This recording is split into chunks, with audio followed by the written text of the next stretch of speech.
Hey, we're digging into week 3 of the Bottleneck Breakthrough Method series. And I know the last few weeks we've talked about some foundational stuff, and today we're going to get into some execution of how to actually put this stuff to use in your business. The foundational stuff on the bottleneck hierarchy, we'll go over that a little bit later because we're going to use that to help us point us in the right direction. And then we got into the bottleneck matrix, which ties to the revenue plateaus and the most common bottlenecks at each. And then last session, we dug into the 6 levers of growth and why I came up with it, because it's a holistic way to look at going back and growing your business and taking step after step to keep growing it, because those 6 levers keep coming up over and over as you hit new milestones, new revenue plateaus, and as your business evolves. But today, what we're going to cover is management, everybody's favorite topic as a small business owner. And I think that it is the most underrated skill in business ownership. And I think that it's the area that most small business owners avoid because they have ADD and they like new things. They like solving problems. They like coming up with new products and services and innovations, and they like fixing things, but they don't necessarily like the rigor of management. And so many times they equate management with bureaucracy or micromanagement because they suffer from what I call common senseitis. They think that everything they do and how they do it is common sense. And if employees don't naturally know how to do those things, that they're idiots or they're flaky or they aren't worthwhile. And so I'm just going to cover a couple quick hacks today on management and hopefully reframe it in your mind as to why it's such a valuable skill and how to make it useful for yourself to be something that you lean into. Because every company I deal with that gets past the $1 million mark, they are limited by their owner's inability to manage. That's one of the largest limitations, in addition to mindset, that I see over and over. And I spend more time on management and training on management. Just got off a call with a client who's doing about $1.5 million and talking about managing his staff that takes orders, viewing them as a sales team, treating sales like it's a sport, training that sport weekly so that the skills of that sport are maintained and are sharpened. Because as we all know, when you're not training something, atrophy sets in, fatigue, the muscles get softer. We turn into Homer Simpson when we're not training regularly, whatever it is. So, and then when there's no management oversight, the biggest part that I think a lot of small business owners don't understand is entropy sets in. And that's a very nerdy scientific term, but it means chaos. It means disorganization. And as we dig into management, the real reframe is that you are organizing your team into a functional structure that gets things done. That's what organizational leadership is. And so by looking at management as a necessary evil or something that you really don't want to do, you just want to outsource or delegate or expect your staff to know how to do it, you are short-circuiting the ability of your company to grow the organization, to expand, and to stay organized, delivering their product or service in a profitable manner. There's no way that any system ever grows and stays organized without intentional organizational effort, without intentional structure applied to it. And so you'll never get to the point where your company just gets to a certain size that all of a sudden everything's taken care of and you're not needed, or that you don't have to remind your staff and your middle management of where you're going. So as we get into this, I think this quote is one of the most valuable quotes I've found when it comes to the perspective of growing management skills in a small business. And it says delegation requires the willingness to pay for short-term failures in order to gain long-term competency. Now, Dave Ramsey said this, and whether you like the guy or not on his financial perspectives, he helps a lot of people get out of debt, but he's built quite an empire, and he actually trains a lot of entrepreneurs how to run their businesses now. And he has management training and leadership training. And he's definitely a guy that I don't know that he and I would get along like as friends, that we'd have a beer. He's a little bit too rigid for me, but he's super successful and somebody I definitely respect his results in his businesses. And so what this quote says in a nutshell is that I'm willing to put in the effort as a leader, as an organizational leader, to train staff to be able to do their job on my behalf, on the behalf of our company, to serve our clients or to deliver the products to our clients, because I know that that investment in the short term will produce long-term competency, meaning long-term successful results that get greater outcomes than I could on my own. Because the kiss of death, whenever I hear a small business owner say, well, it's just easier if I do it than to train somebody to do it. They're going to do it wrong. They're going to screw up. I can't afford to do that. The clients will get mad at me. All of those statements are statements that will forever limit that business owner to be very small and or a solopreneur, because they don't see the long-term goal, and they view training staff and getting staff up and running and keeping them accountable and making sure they're getting their job done. They view that as a pain. They view that as suffering. They view that as struggle. And so as they are saying these things, it reflects a deeper issue that I try to reframe, like I've been talking about so far, of reframing it into, you need to become the organizational leader to grow a company past $1 million. You can no longer be the jack of all trades that just solves problems and works on whatever you want on a day-to-day basis, or whatever is most interesting to you. That's the only way you're ever going to grow an organization. And so when I try to reframe that, if they still want to argue with me, obviously I can't help them, because they're going to forever be hamstringing everything I do as a consultant to try to grow their company. And I use a funny line now with clients or prospects that are in that state, that they're like, well, what else can you do? I'm like, well, you're stopping me from doing what I know will work, and I'm not going to work harder to solve the problems of your business than you're willing to work. And so if you're not willing to manage and communicate and lead, I can't help you. And I'm not a masochist. I'm not interested in working harder on your business than you're willing to work. So where do you go? What do you work on? Because the topic of management is so fuzzy, and you don't want to deal with it anyway. And you've got staff, or you think you need staff, or you've got freelancers. So where do you go to get started?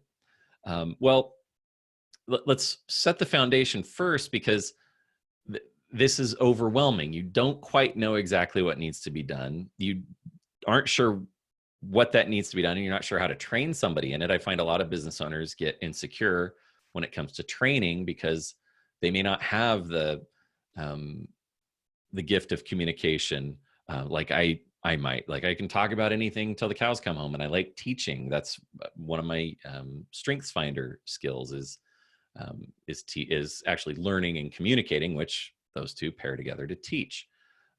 Teaching is a skill. So you don't know how to train somebody, and you don't know where to find the time to get somebody onboarded. So all of these things are what short circuit small business owners from getting into management. So where to start? Well, the number one thing I spend my intake with clients on is, where are you spending your time? So I've talked before about Ben Gorelick. He wrote the foreword of my book. He was spending 20 to 25 hours a week just taking prospecting calls for his mountain guide school. And we looked at it, and it was hugely inefficient. And we talked about, well, maybe you create some video series. He's all, with what time? I don't have any time to create videos, because I have to deal with all these calls and then manage my staff outside of that. So, okay, well, we don't have any time to create content to replace him in some of these, to create like a frequently asked questions section of his website. So then we said, well, what percentage of these people are actually committed to the process? So we said, let's look at making the hurdle a little higher to get on your schedule. And so we did a small test, and we changed it. Instead of them being able to book right into his calendar whenever they want, that's in the byline of every email, we put in an application. And he had already had an application, but very few people completed it. So we made it mandatory to complete this application before you could schedule a call with him. Now, it's super scary, right? Saying all of these people that I'm filtering through, talking to every week, trying to find students for my $100,000 program for your alternate university, I don't want to stop talking to them because I'm scrounging to get enough of them in. And so I said, let's just try a small experiment. Let's just set up this filter. We could set up the questionnaire pretty easily. It took me like a half an hour to do it. And let's put it in place and see what happens. We can pull the ripcord on it real easily. So we started getting people filling out these questionnaires, and what they were submitting was so much more information than he was able to get on a 20 or 30-minute call because they were committed to the process. So it was a first test going in the right direction. Well, guess what? His call volume went down. So we said, well, let's see what kind of quality of calls happen. Quality went up. So then we finalized by saying, okay, they've got to apply. They have to pay a fee to apply like it's a real university. And so we added a $55 fee. And then we made the questionnaire like 60 questions, and most of them were open-ended. So people would spend 1 to 2 hours on this. So you think of the level of commitment of these prospects by the time they're getting on the call with him. So that process took all of about 30 days, and we saved Ben about 20 hours a week. And his close rate went up, and the engagement went up, and the commitment went up, and he was getting $55. So that was going towards getting him a welcome package that was neat or interesting. And it just created this huge ripple effect that created all these benefits, most of which was saving Ben a mountain of time. And so where are you spending your time? This is where I would start looking into. Obviously, Ben's example was an automation tool and a filtering tool because it was on the sales side. But where are you spending your time in some activity that you really could train somebody else to do, right? Back when I had my mortgage brokerage, I did a lot of loan processing. I figured out how to process a loan, how to get all the documents to the underwriter, how to get it approved. Well, I tried getting processors to work for me, and they had experience, but man, some of them were really quirky. And I went through quite a few until I came across a gal named Claudia. And not only was she a great loan processor and trained up in about 3 weeks, and she was doing a fantastic job, but then she said, I'm kind of bored. I want more to do. I see that you're working on QuickBooks a lot, because I was trying to get my financial bookkeeping controls in place. And she says, can I learn QuickBooks? I said, yes, of course, that'd be great. And she took over QuickBooks and helped clean it up and helped get a lot of the systems in place for that. And so where you spend an inordinate amount of time likely leads to places where you can improve your management, which starts with identifying the task, next to the checklist of how to do it, who's going to do it, how are they going to be monitored and measured, and then what are you reviewing to make sure that it's being done. So that's where I always start on management, is when you're looking at how to improve your management process, management skills, management ability, is where are you spending your time? Second, what's the easiest thing to outsource? And so outsourcing is a super popular topic right now because the world is smaller. Places like Upwork and Freelancer and all these places have mountains and mountains of semi-talented or very talented people available to do these things. But the problem is managing those outsourcers, and how do you know if they're worthwhile, and how do you know what to outsource and what they're capable of doing, and how do you not get screwed and taken advantage of? And so this is the beginning of management skills. The number one thing I tell anybody I'm outsourcing or delegating a task to is, I think this is going to take X amount of time. Let's say it would take me a half an hour. I think I could get this done in a half an hour, but I want you to do it because I want you to be responsible for this. But if you get an hour into this and you're not done, or you don't know that you'll be done in a few minutes, stop and come back to me. I don't want you wasting a lot of time on this. Now, I learned this the hard way because I was working on some website projects and I got a freelancer out of India to do a WordPress project, and something that would have taken me 3 or 4 hours. He comes back about 24 hours in and says, oh, this is going to be much longer. Well, I realized real quickly that he was incapable and not nearly as good as he said he was. So I ended up being billed for that 24 hours and had to dispute it and paid half of it. And it was a mess. But that was my fault because I didn't set the boundary up front. And the reason I set those boundaries on just about every task I give somebody is not because I want to limit my downside on how much I'm paying, but because I don't want this person to bash their head into a wall forever and not get results, get burned out, get frustrated, or do it wrong because I think it should take less time. And if it doesn't, then maybe I delegated it wrong. Maybe there's a big thing I'm missing. Maybe I don't know exactly what needs to be done and I'm sending them down a wild goose chase. So by setting that boundary up front, my management ability improves because I'm communicating my expectations. I'm telling them what their scope is or what their limits are.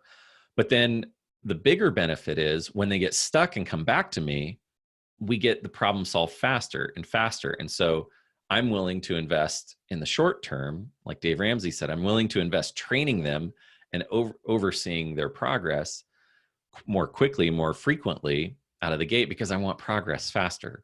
I don't want to go weeks on end and then get to the end of it and then say, well, I just got stuck and I left it and I haven't gotten back to it. Because I know we've all been there. I know we've done that. I know we've had situations where something meaningful fell through the cracks because somebody hit a bump. They didn't tell us.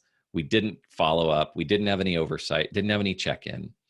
And at the end of the day, that happens in every business all over the world all the time because there is such a lack of follow-through and such a lack of structure around management. So then the final piece is, what do you hate doing?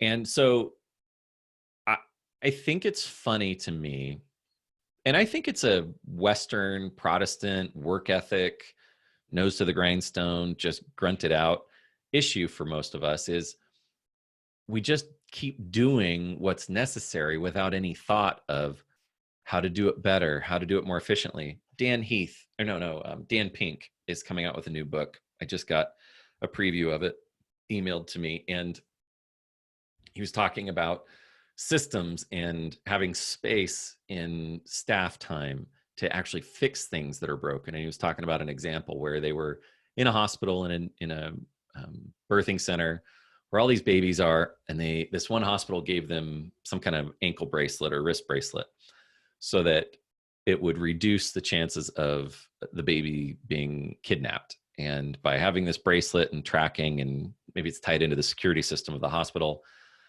that was their goal, was to reduce the chances of kidnapping. But this nurse, as she's checking out this mom, the baby's bracelet fell off, and the nurse is looking for it. It's in the bassinet. She puts it back on. She checks the patient out, checks the baby out with the mom. And then it happened again with another baby, but they couldn't find the bracelet. And finally, after looking and looking, they find it. But what are the odds that that's the exact same bracelet and that babies gets mixed up? So all sorts of flaws in the system, right? Well, this nurse just kept fixing the broken system of the bracelets falling off or the bracelets not being consistently placed or whatever. And they said, well, why can't this nurse, where's the nurse going to go to fix this overall system? Well, it goes into IT, it goes into equipment management. That's where all these decisions around these systems are made. And this nurse is dealing with a 12-hour shift and hair on fire and putting out all of those fires as fast as possible. So she has no ability to fix the system. So she just works inside a broken system into perpetuity. And so Dan Pink's argument is that without space, without time to actually proactively fix things, nothing gets fixed. And obviously that's what we're talking about, finding and fixing your bottlenecks and being proactive and making space.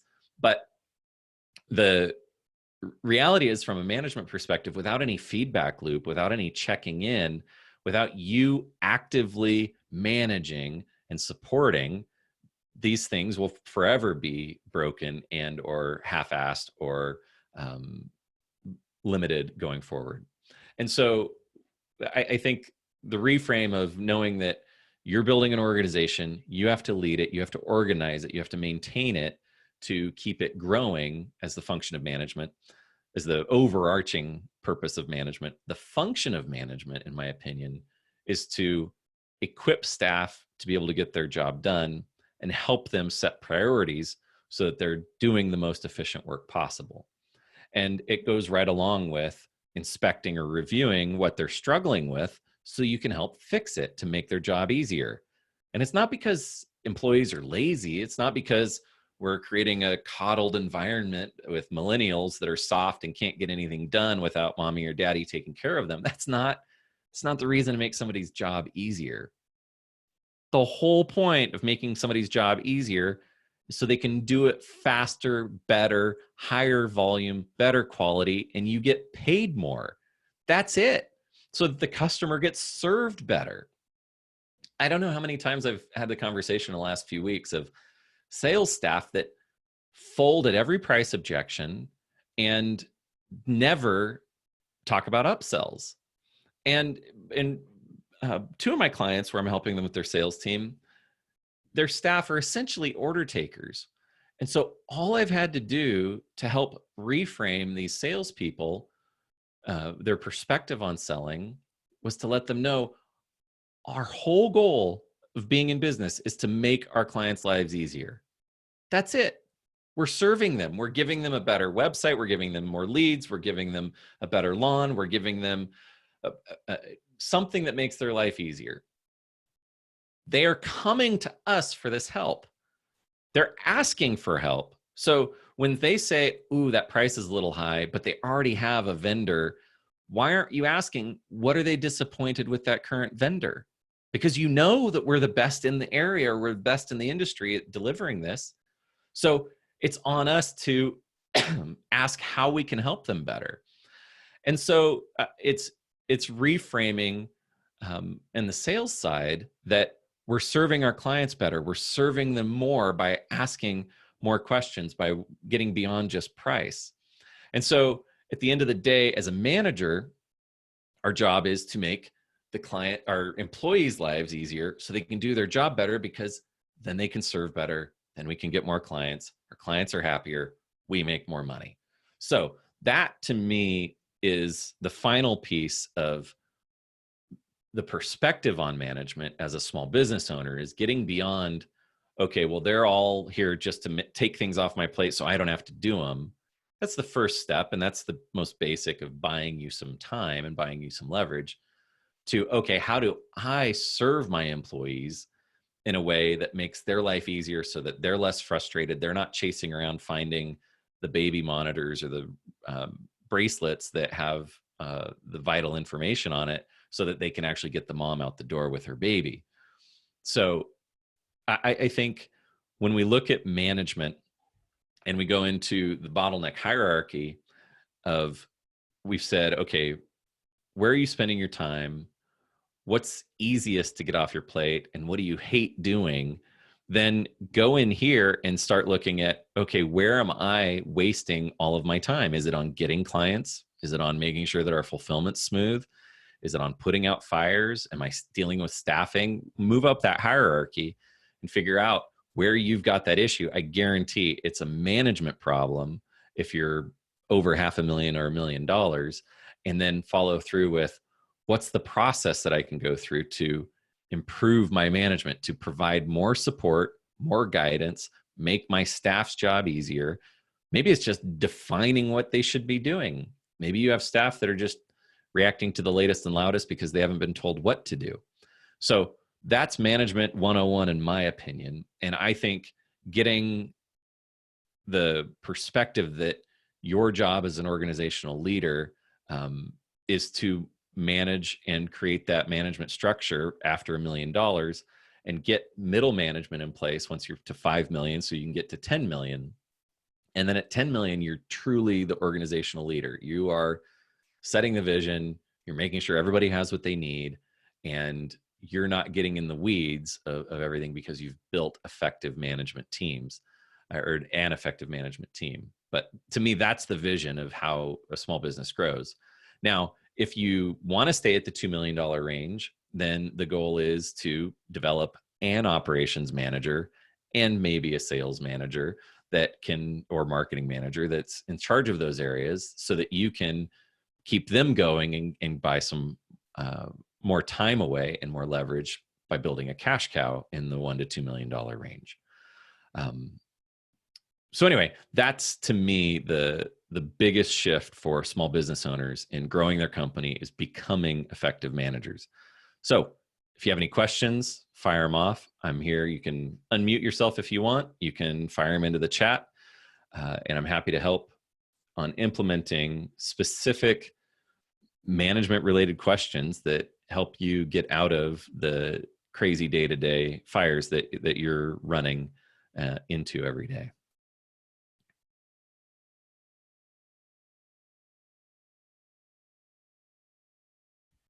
I'll give 30 more seconds to see if anything comes through because I realized I've cut people off in the past few sessions. But otherwise, I hope this was useful. Hope it helps improve your management skills and your ability to lead your organization. So what tools do I like for management? Well, there's project management tools that are help organize the tasks that need to be done. And Wrike is my favorite, WRIKE.com. And it's got a free version for up to 5 users. And 5 users meaning 5 people that can create tasks and create projects. You can have unlimited collaborators, which is essentially staff or outsiders that are assigned tasks. So Wrike, I found it, I just keep coming back to. It's fantastic. It's got great structure. It's logical. They have lots of different ways of organizing. You can look at Gantt charts. You can look at dependent tasks. And then tools to, so thanks for clarifying, tools to help identify people for the right person for the right job. That's all assessments. So my favorite assessments are the ones that get used because you're, whether it's Myers-Briggs or Colby or I use assessments 24/7 with their DISC and values profile. And I find all of them are useful. It's just assessing what are the traits of the person that you need for that role. And so for those of you that have never done assessments and you're not sure exactly what the role is or what the traits are, you need to hire an expert. You need to hire somebody like me that has gone through assessing 1,000 people and getting them in the right place and going through companies to make sure that the right people are on board. In regards to assessing freelancers that you're outsourcing stuff to, I go on Upwork and I run a filter. I say that they've got to have a 90% success rate on Upwork. They've got to have over 100 hours billed. And that is my initial filter because I just don't want to deal with anybody that's new and upcoming. I'm not the guy that's going to give some upstart on Upwork a chance. I need something done quick. I'm going to pay for results and I'm willing to pay more money than the average. So sometimes I'll pay $30, sometimes I'll pay $50 an hour to get something done. I'm not looking for the $3 an hour outsourcer because I found most people that are in this $5 to $6 international outsource rate, they drag things out. They use excuses. They overcommit. If they're from the Philippines, they say their internet goes out. If they're from India, they say they're in the hospital or that they've got medical issues. They're all lies. They're all some kind of excuse to allow them to drag things out and bill longer. So I pay a little higher than the market rate in those situations. And I do quick tests. I do quick tasks to get quick results, see that they're communicating clearly.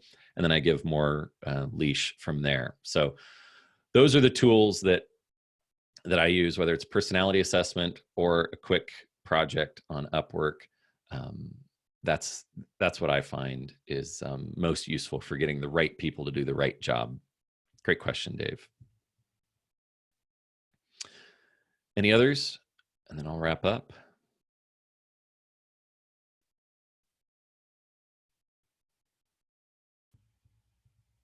Awesome. Well, hope this was useful. And like I said before, all of these are getting posted in the Facebook group at Bottleneck Breakthrough Method. And look forward to interacting more with you guys in the next couple of weeks as we wrap up this series. But the podcast will be continuing. So this was a great start for me to actually get the podcast off the ground using this content to kickstart it. And if you haven't listened to it, it's the same content we've just gone over. It's just on iTunes, Spotify, and anywhere else you can get podcasts. It's all published there. So, and if you're not in the Facebook group, you can go to bbg.li/FB. So Bottleneck Breakthrough Group.link. So bbg.li/FB for Facebook. And have a great day.